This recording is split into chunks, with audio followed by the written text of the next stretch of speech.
Hello friends welcome back to my mini blog. तो घरे ताला पकई आम जन हजबैंड वाइफ बाहरी गलु टे बुलायापाई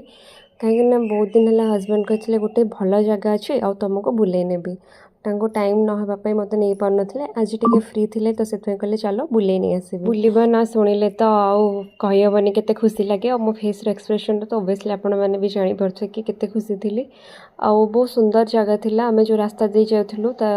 दीपटे बहुत सुंदर व्यू भी थिला आउ वेदर भी बहुत भल थिला एई भितर आमे आसी पहुँची जाइतिलु। एटा गोटे रिसोर्ट थिला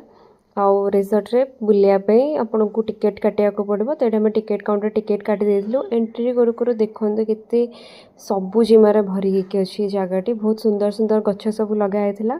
आउ ता साइड रे गोटे सुंदर पॉन्ड मध्ये थिला। तेरे एंट्री करू करू गोटे बहुत ही सुंदर पॉजिटिव वाइब आसुथिला कहंती ना नेचर गोटे थेरापी एक्चुअली सतरे व्यस्त बहुल टाइम भितर निज पे टाइम बाहर करी एमती किसी सुंदर जगह को बुली जावा कथा जोटी कि बहुत सारा प्राकृतिक सौंदर्य भरी के अछि आउ ए भितर गोटे छोट एक्वेरियम मध्ये थिला बहुत सारा भेराइटी रो माछ मध्ये थिला।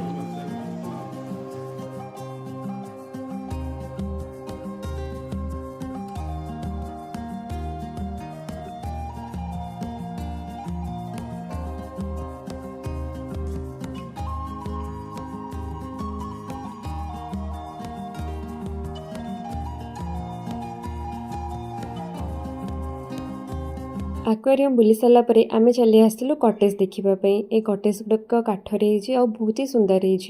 सब बुकिंग करके भी रही हम बाकी एत समय नाला तो आम रही पार्लुनी टिके बुलाबुली कर देखिलु किछि समय बस कथबार्ता हेलु आउ ये सुंदर नजारा को मन भरी उपभोग कलु तापर चली जाइलु आउ टिके आगु कौन अच्छी देखापी एक्चुअली ये रिसोर्टर पूरा टोटाल व्यू आपन को देखा कैमरा रे जी सुंदर देखा जाउथिला रियल रे यार सुंदरता आहुरी डबल थिला। एमिति बुलु बुलु मो नजर पड़गला ये जामुकोली गछ उपरे तो फ्रेश जामुकोली तोली खाई आ तापर हजबैंड मु टिके दोली खेली दोली खेली सारा पर बहुत गरम फिल होता तो ये स्प्राइट पीलु आम देखु देखु 3-4 घंटा केमती पड़ेगा जना भी पड़लानी जीवा समय आसी जाइला तो आम बाहरी जावाई एत शांतिपूर्ण जगह सुंदर परिवेश आपण फेवरेट पर्सन आपण सहित थी तो आउ कौन दरकार लाइफ रे